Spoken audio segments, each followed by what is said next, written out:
Back in September, we were notified that there'll be some changes with consoles in patch 1.3 and that some of the exclusives will be changing, a lot of them being removed. With today's Terraria Top 5, I'm going to break down the top 5 exclusives that are going to be changed in the upcoming patch, and I'm going to break them down into categories talking about individual things and how these changes will be implemented.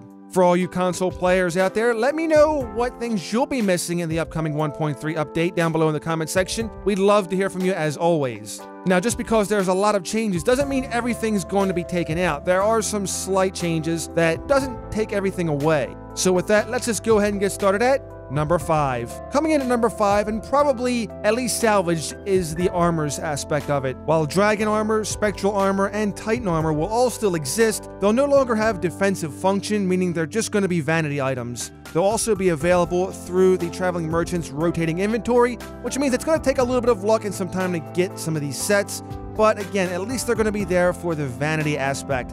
It is kind of sad though to see them go to the wayside, but at least they're not totally gone. Number 4. Weapons, for the most part, will be taken out and swapped for different weapons. So we'll be saying goodbye to weapons like the Tanbajiri, the Zona, the Sharanga, and the Vulcan Repeater.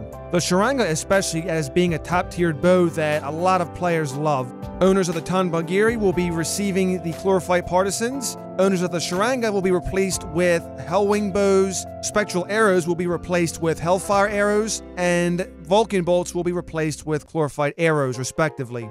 Coming in at number 3 are the mobs.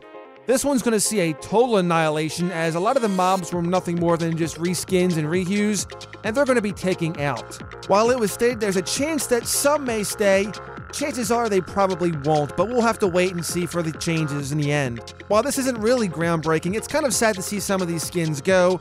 Some of my favorites are the Archwyvern, the Orca, and the Spectral Elemental.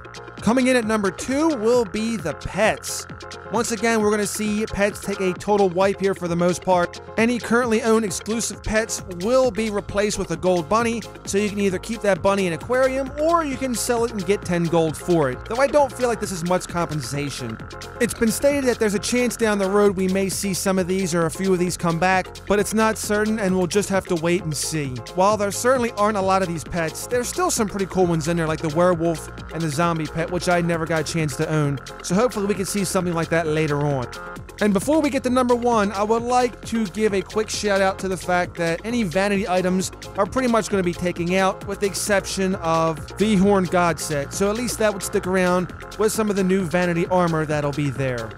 But with that, number 1 is going to be Aughrim itself. The big bad boss for consoles is going to go the wayside, and it's very unfortunate because a lot of people have a love/hate relationship with Aughrim. I think it's actually more hate-hate relationship, but still, it distinguishes itself from other versions of Terraria, and it's going to be kind of sad to see him go, even if you really did hate him. While it doesn't seem like the Terraria developers were that wild over Aughrim, you still will be able to hang on to your Aughrim masks and trophy because they'll be labeled as legacy items, but anything else is going to pretty much go the wayside. You'll receive 5 gold for each Soul of Blight you own, and that may or may not be a good thing because, to be honest, I never dealt with Aughrim, so I can't really say for certain. Overall, I think this is kind of bittersweet. In one regard, you'll be seeing the last of Aughrim, but in the other end, you'll also get the Moon Lord, so I guess in some ways you'll be trading one anger for another, maybe. Who knows, we'll certainly see. But the Moon Lord will certainly get a few feathers ruffled, to say the least. So with that, that pretty much wraps it up. Let me know what you think. This top 5 was a little bit different from the rest of our top 5s. As a matter of fact, it was a bit different, but I digress because this is a pretty big update coming up for consoles. You're going to see a pretty sizable shift, and I've already got some feedback that some players aren't too thrilled with the changes. I can totally understand, even though I really can't relate as much. Let me know what you think down below in the comments section. I'll have a link also to the post where this was released in the video description. Be sure to check that out. Also, be sure to rate the video as it helps the channel out accordingly. And be sure to subscribe if you haven't, because we've got more video content coming along the way.